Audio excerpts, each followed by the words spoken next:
this world that's filled with so much noise and information, how do we really stand out and be who we were really meant to be? In this podcast, we focus on injecting you with positivity, optimism, and strategies, all centered around helping you be who you were always meant to be in business and life. Be inspired to show up in your own skin to learn strategies, habits, and skills from others as we share our own life journeys and stories. There's no other you, and you know yourself better than anyone else. So be prepared to take away habitual tidbits, tactics that will encourage you to pursue and live your life, not the one others want you to live. Welcome to Stand Out Be You, where you don't have to be perfect, you just have to be you. Hello, welcome to Stand Out Be You. Tequila here, and I have a guest today that I am so excited for you to hear from. He has over 40 years in his life. He has the experience of finally reaching his passion. He's helping people find clarity in their lives. He's helping them rediscover what they really care about. He is a relationship development coach working with singles and couples and those divorced. He's also helping them find clarity in their life, in their relationships, in their personal growth and improvement. Everyone, I give you Rockie Lee. Rockie, welcome to the show. Fill in the gaps and tell us a little bit more about you. Tequila, thank you so much for having me on the show. Wow. Well, that was actually quite an awesome intro. I don't know how much more I could fill in with that one. That was pretty awesome. Yes. Welcome. Well, yes, I am a relationship coach, and I do all of those things. And I guess to simply put it, I'm a person who's pretty passionate about hope and love. I just have this strong belief inside of me that we all need hope, but we need real hope, real practical hope, not the airy-fairy hope.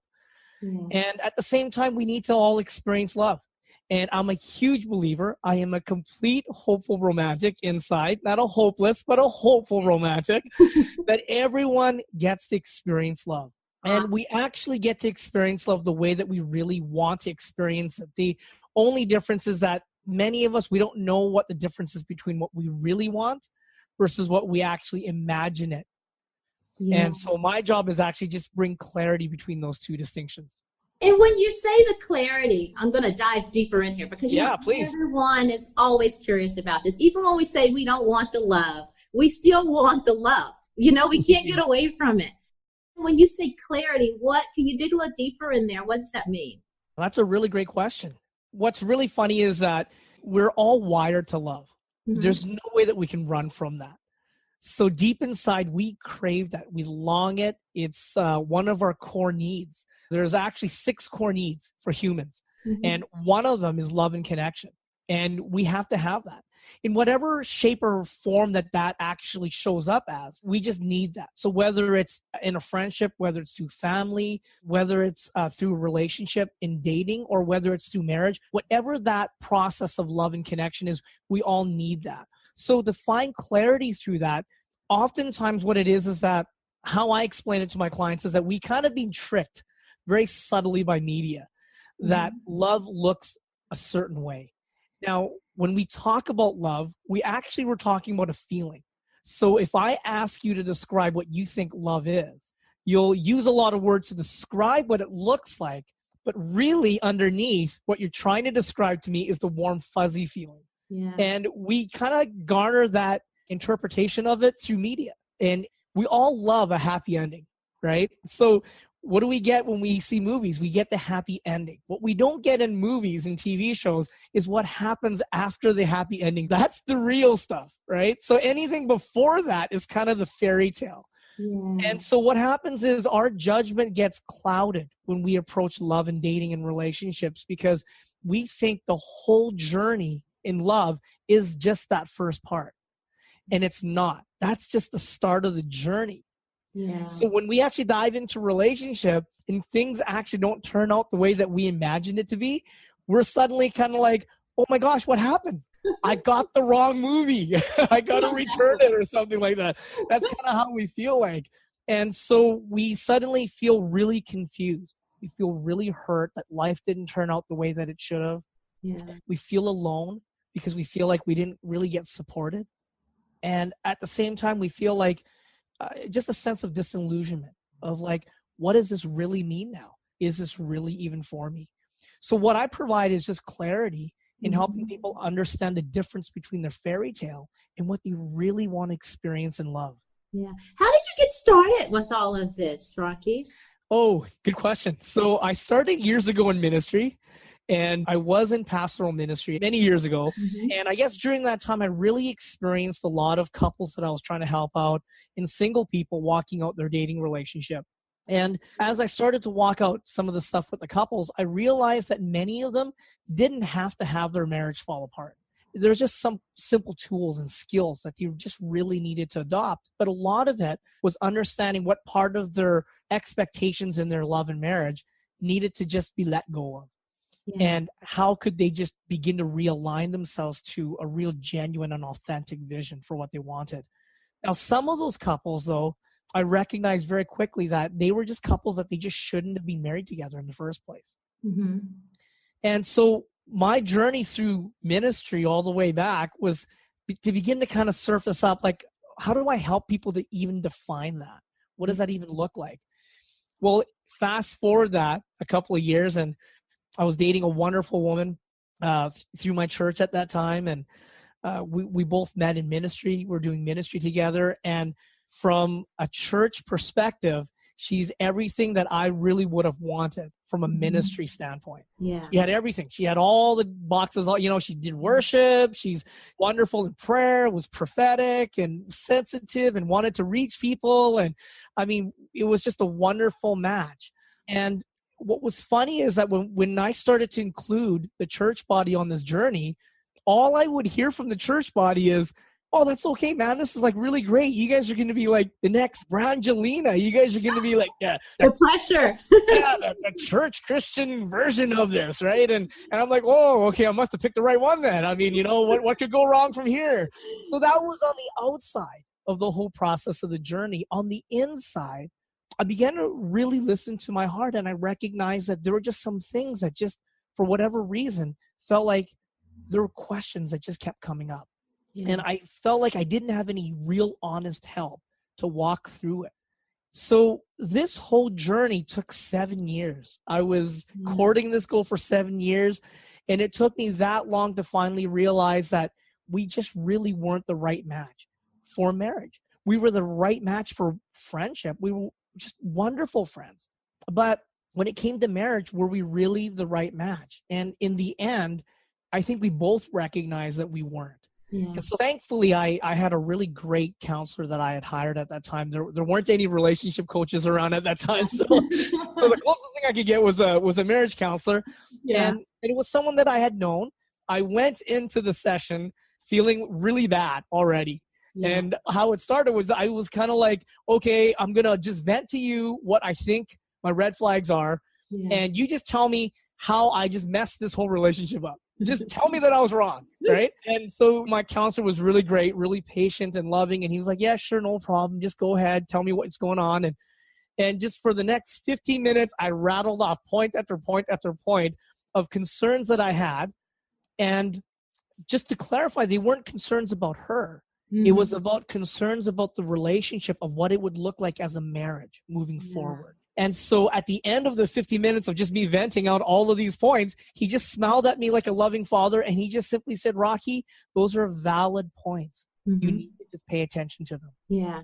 And that kind of gave me the first inkling of like, okay, there is something here. Now, how do I begin to figure out what that really means? So that whole journey with my ex-girlfriend started a whole process of me trying to figure out for people, how do you decide? How do you distinguish the difference between somebody that you're attracted to versus somebody who would actually be the right fit for you? You mentioned that, like, we didn't always have relationship therapists or anything like that. So it's really good you brought that up. Or do we have a lot more out here for us?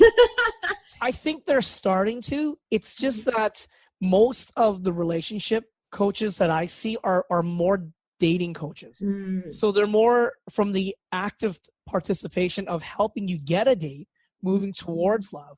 My clientele, they don't come to me for dates. They come to me because they want to get married.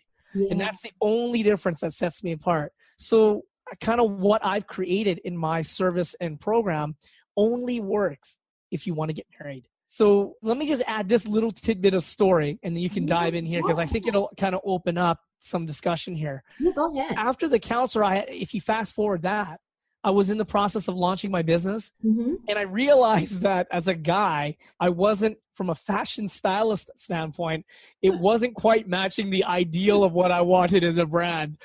And so as a typical guy, I'm the kind of guy that if you told me to go buy a pair of jeans, I'm just going to go to any store, look up my numbers, and if it's on sale, I'll probably buy it. And I'll wear them, and I'll probably think in my mind, damn, I look hot. That's the kind of guy that I am. So I was smart enough to realize that's probably not true. So I might need some help here. So I went and I hired a good friend of mine who's a stylist. And I said, here, I need you to go and dress me. And this is the kind of feel that I need. And she goes, oh, no problem. I'll take care of it. And so she took me shopping.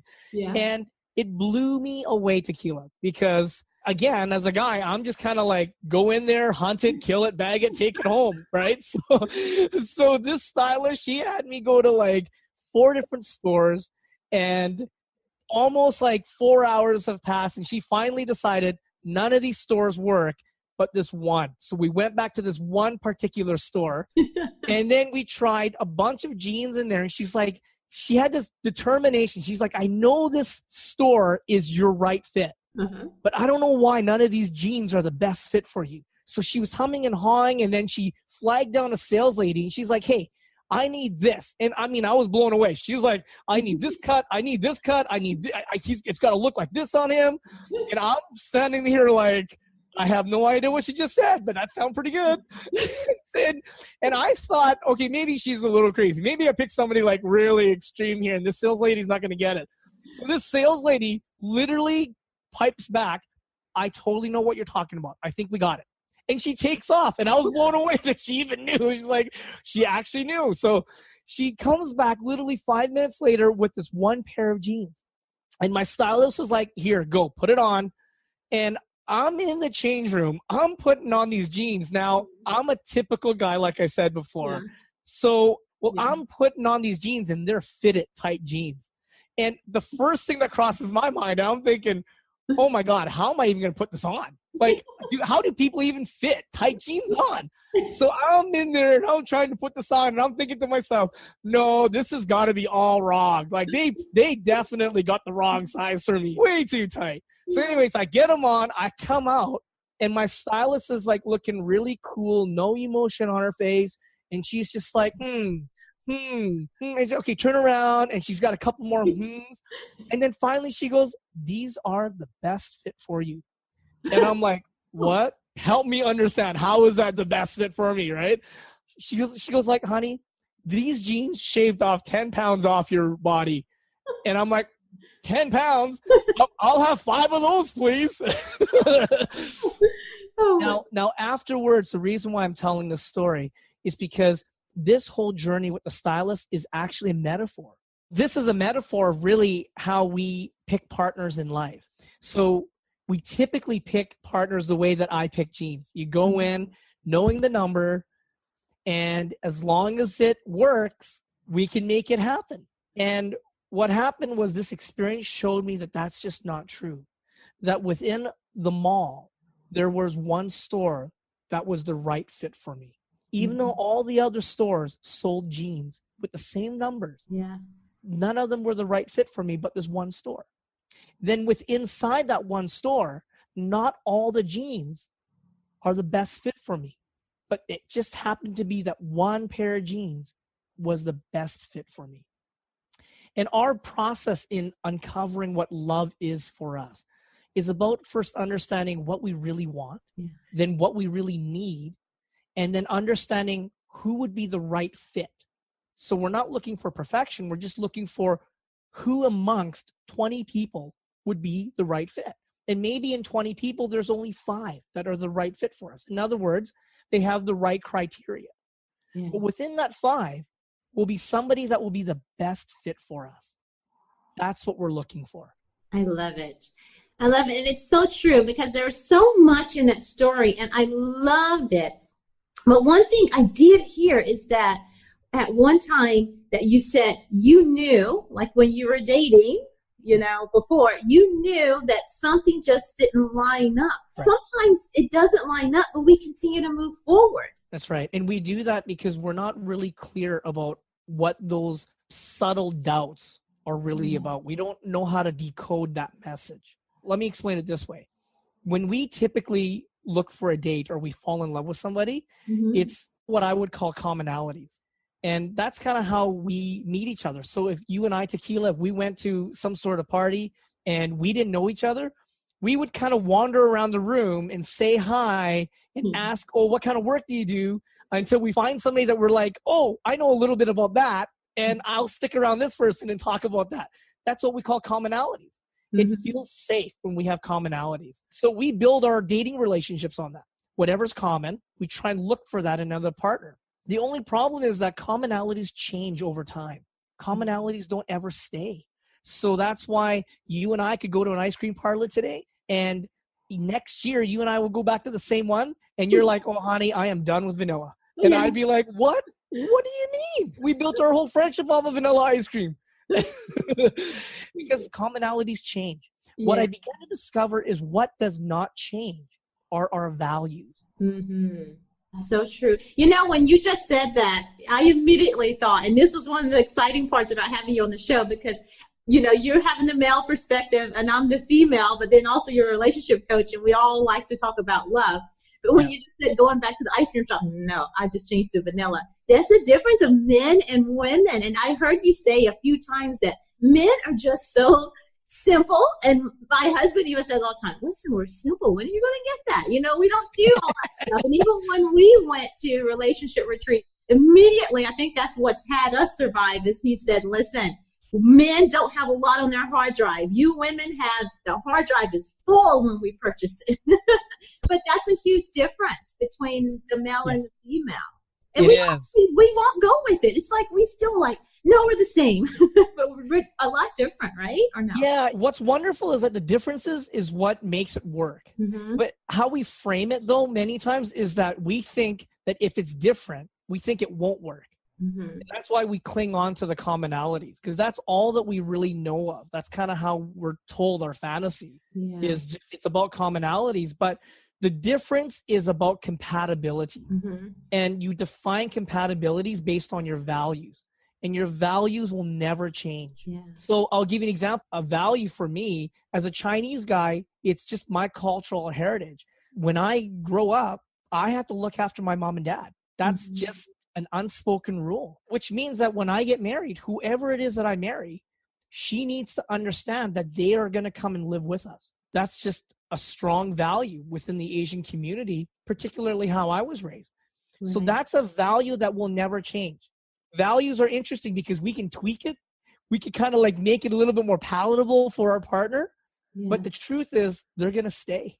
Those won't change. And there's a lot of different values. So values could be as simple as just how you like to have dinner at night. Do you like to eat out a lot, or do you like home cooked meals? That could be a real simple value.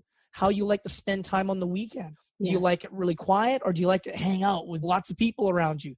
Those are values. As long as you're clear about what your values are and your partner's clear about those values and he or she aligns to that, then you're compatible. Then it doesn't really matter whether you guys are different in the commonalities. So when we look at my marriage, my wife and I are so different. We watch completely different shows. You could not have picked two people the most different in every way. Like she loves Scandal and I'm like, oh, please, no more. You know, keep me with NCIS where there's enough guns and shooting and right. So we're so different, but how we like to spend time, that's our value system. That's the important part. I love that you just said that, because that's one of the things for me, I ran into that issue is I dated a lot of me.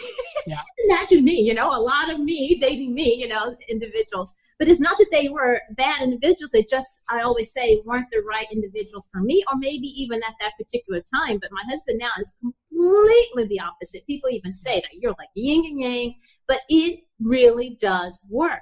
But also it goes back to the values. Like one of the things I was like, how do you like to travel? And my husband had that even on his list. And we both traveled well together. Now we've had kids and we travel with them as well. But I think that we had our list of standards and what you say, values in the beginning. And we were at a point when we both were like, if this is the last, if you don't work and if you don't work, this is it. So it was like, you know what, either you work or don't, I don't really care. I'm going to go on with my life.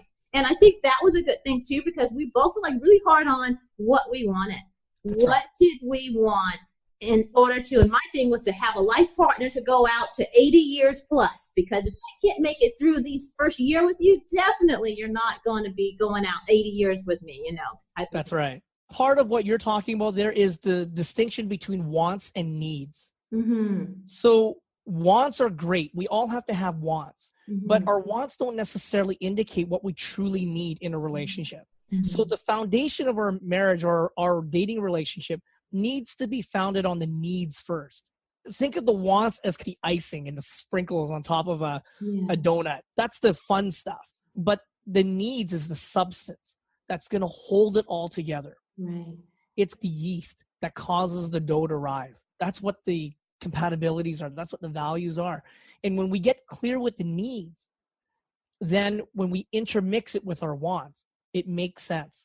It really does make sense. But if we flow more just to our wants, we'll never understand what it is that we really need. That's how singles are really getting it wrong in the dating process. Yeah. And so why some people are being disillusioned by this, I call it the dating dilemma, is that you go into the date, it feels great. Everything's wonderful. We've all said the right things to sell each other and pitch each other on ourselves. And yet a year later, you feel disillusioned. Mm-hmm. It's not turning out the way that you want it. Why is that? Because a year later, when life really comes into our lives and we get back into the routine, the needs are the things that we meet on a daily basis. Yeah. Not the wants. Oh, I would love to be wined and dined, you know, or I would love a wife to like cook meals for me all the time, or I would love a guy to speak nothing, you know, all these niceties to me, or I would love a woman to scratch my back every day. These are these wonderful not wants, and they're not wrong. It's just that you can't sustain life on them. Right. You sustain life on the needs, which is, hey, I need somebody that's going to really hear me out when I'm freaking out. Somebody who's going to be patient when I can't keep it together with. Right. I need somebody who can really get a sense that when I'm freaking out, that all they need to say is just, honey, it's okay. I got this. Yeah. That's where our needs are founded. That is, I think, along the lines of one thing I remember with my girlfriends, all of us single girls, I would always say, you know, we were at different, it seems like, levels of one dating now, the other one's like, I don't want to date or whatever. But I would always ask when the one was dating, how do you want to be loved? But they had a hard time answering that question. I even did in my past life. But from what you just said, it should be actually changed to how do you need to be loved? That's right. That should be a question when you're going into any relationship with anyone, or if you're wanting a relationship with anyone, is even if it's for a spouse, but anyone, how do you need to be loved? Is that a fair statement? It is bang on, Tequila. See, what happens is when we're like, let's fast forward it. So let's say that there's a couple that we both know and we've seen them go through the dating process. They're totally in love. They get married. And now they're like a year to 2 years into their marriage and conflicts are starting to come. Yeah. What are the conflicts about? It's about needs. Yeah. That's really what it comes down to. Is like, I needed this and I didn't get it. Yeah. And we're not even talking the petty stuff. Treat conflict like a big onion. It's just layers. So when you go through all the layers of what somebody's upset about, at the very bottom, at the core of that onion is going to be what that person really needed. Yeah. And if you can figure that out, now you know how to experience it. Now you actually know how to communicate how you want to experience that. And now that makes it really practical for both people then. Yeah. No one's needing to guess. Exactly, exactly. So there you have it, all of my single girlfriends. How do you need to be loved? If you can figure that out, then they can tell him or whomever your love is, you can tell them how you need to be loved. And then it all works out a little bit better. It still takes work. After you find out the need to be loved, it still takes work. Because now you know the single girls, like what to do. What does the woman do that's been now, let's say 3 years into the marriage? Because I tell you what, I still need to be loved and I still want you to still date me. Yeah. So a lot of that is making sure that you're expressing what your need is in a clear manner. And it's not just about telling the husband that, oh, I need this. It's about helping them even one step further. Honey, this is how I need to experience this need. Could you help me here? Wow. So much love in the air, right? I am such a stickler for love.